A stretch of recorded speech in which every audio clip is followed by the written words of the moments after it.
I was good with y'all. It's your boy Romeo's way back with another video, and we got an ASAP Science. Why school is bad for you.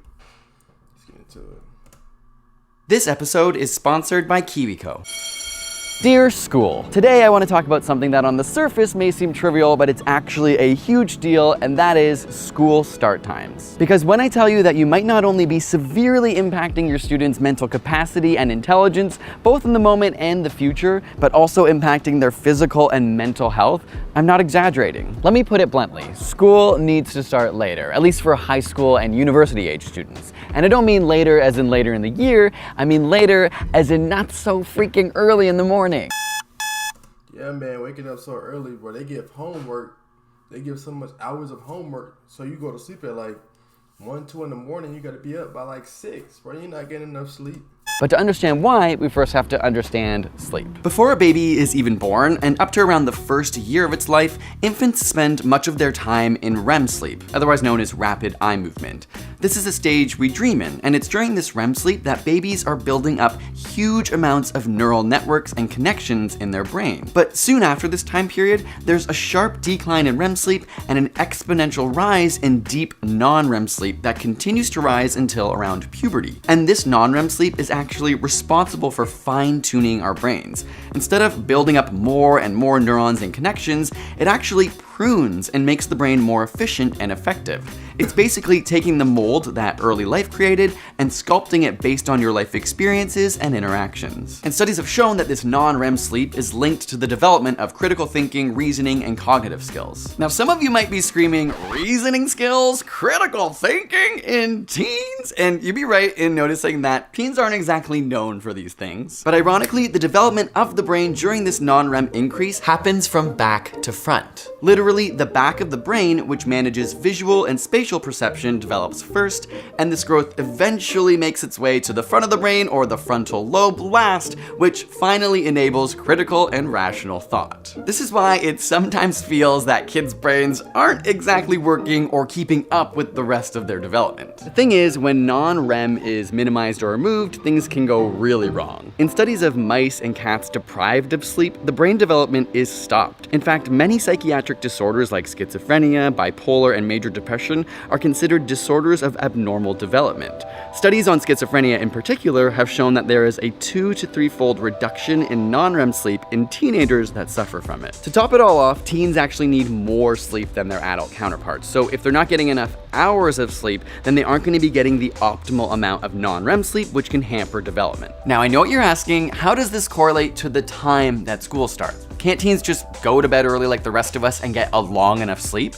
And if not, what time should school be starting at? Before we get to that answer, I want to quickly thank today's sponsor, KiwiCo. No word of a lie, KiwiCo is one of our favorite companies defining the future of play and learning at home. Every month they release a crate that's designed by experts and tested by kids that teaches about. Use kiwico.com/asap to get your first month free, which also helps our show. I mean, bam! What more can you ask for? Learning and supporting science creators. Again, that's kiwico.com/asap for your first month free. Now back to some sleepy science. So why does the specific time matter so much? Isn't it more relevant how much sleep kids are getting? Yes and no. The first thing you need to know is that as kids move into puberty, their circadian rhythm completely shifts. Our circadian rhythm is the name given to our internal clock that controls your body's sleep-wake cycle. In other words, it helps define when you feel tired and want to sleep versus when you feel at your most alert. This rhythm is of course different for everyone. We all have our unique chronotype, which is why some people are considered early birds and others are night owls, but in general, adults share a propensity to wake and sleep at roughly the same time. The thing is, one of the biggest factors defining our circadian rhythm is our age. Young kids before puberty not only need the most sleep, but tend to have a really early schedule. They become sleepy early in the evening and wake up earlier than adults typically. But as we hit puberty, the timing is shifted forward past even their parents by as much as 2 to 4 hours, meaning we want to stay up much later. And this change is seen across all adolescents regardless of culture or geography. Where a 9-year-old will typically fall asleep around 9 p.m., by the age of 16, that's actually often the hour of peak wakefulness. Asking a teenager to go to bed at 10 p.m. is like asking an adult to go to sleep at 7 p.m. In the same vein, waking up at 7 a.m. for a teen is the same as waking up around 4 a.m. for an adult. And I'm pretty sure all of us don't want to be seen at 4 a.m., let alone have to use our brains at 4 a.m. A lot of parents believe that teens are making I work at 4 a.m. conscious decision to stay up later, and that if they just went to bed earlier, they wouldn't be so tired. But the truth is, even if they do go to bed earlier, chances are they'll just be lying in bed awake until their body naturally winds down. But not embracing this biological timing, on top of the fact that teens need more sleep to begin with, risks developmental brain abnormalities and mental illness, and we have experimental evidence to show it. Later start times increase class attendance, reduce behavioral and psychological problems, and decrease substance and alcohol abuse. Longer sleep is directly correlated to better grades in teens across the board and higher IQs. And studies on identical twins show that by the age of 10, the twin with the longer sleep pattern has superior intellectual abilities with more expansive vocabulary too. And schools that have tested later start times have seen a huge shift. A school in Minnesota that changed from a 7:25 a.m. start to 8:30 a.m. found that verbal SAT scores rose by over 150, while math SAT scores went up by over 50. And while we've talked about the importance of non-REM quality sleep in young adults, that's not to say REM sleep isn't also really important. Studies in the 1960s that deprived young adults of REM found that by the third day of extreme deprivation, participants started to exhibit signs of psychosis. They were anxious, moody, and started to hallucinate and became paranoid. REM also becomes longer and more prominent in the later parts of your sleep, meaning if you cut your sleep short, you're disproportionately impacting the amount of REM you're getting. Life expectancy has also been shown to increase with later start times. So the number one cause of death in teens is road traffic accidents, which have been linked directly to sleep deprivation. When one county in Wyoming changed their start time from 7:25 a.m. to 8:55 a.m., they saw a 70% decrease in traffic accidents in the affected age group. So why do circadian rhythms stray so far in adolescence? The prevailing socio-evolutionary theory right now is that it allows teens and young adults to start gaining their independence from their parents, but in small increments. For several hours a day, kids can operate on their own or with their peer group away from adults, but it's not a full removal from parental supervision. During this stage, they get to practice becoming their own individual. The truth is, only a century ago in America, most schools started around 9 a.m. and 95% of students woke up without an alarm. Now in the US, 80% of schools begin before 8:15 a.m.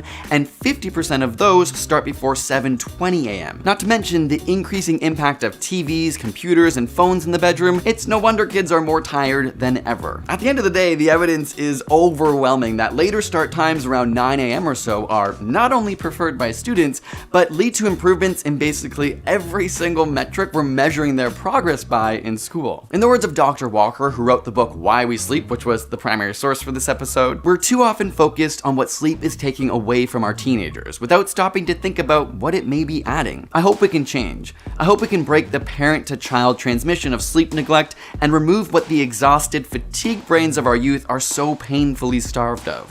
When sleep is abundant, minds flourish. When it's deficient, they don't. I hope this video has been informative and useful, especially if you are a parent or a teacher or someone who manages a school. And if you're a student, send this to your teachers right now. Send this to your administrators and let them know it's not a joke. Sleep is a huge part of our lives and so important for our intellectual capacities and our physical health. And they would do well to think about that when they start your school. Thanks again for watching. Make sure you like the video, subscribe if you want more, and we'll see you next time for some more science.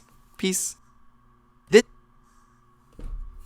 I actually enjoyed that video, man. See, the thing is about school, it's like they give so much homework that you spend all day and end up going into your night doing it that you can't even go to sleep yet. Like, you got to finish it before you go to sleep. So you go to sleep at 1, 2 a.m., maybe 3 a.m., depending on what classes you take and how much work they give you. You can't even go to sleep, bro. You can't get no sleep in. You only get like, what, 3, 4, 5 hours of sleep? And they wonder why kids be tired and falling asleep in class because they not getting enough sleep. It's the work y'all giving. Y'all giving too much. So, yeah, man, that's been the video. If y'all enjoyed, like, comment, subscribe, and I'll catch y'all in the next one, man. Peace.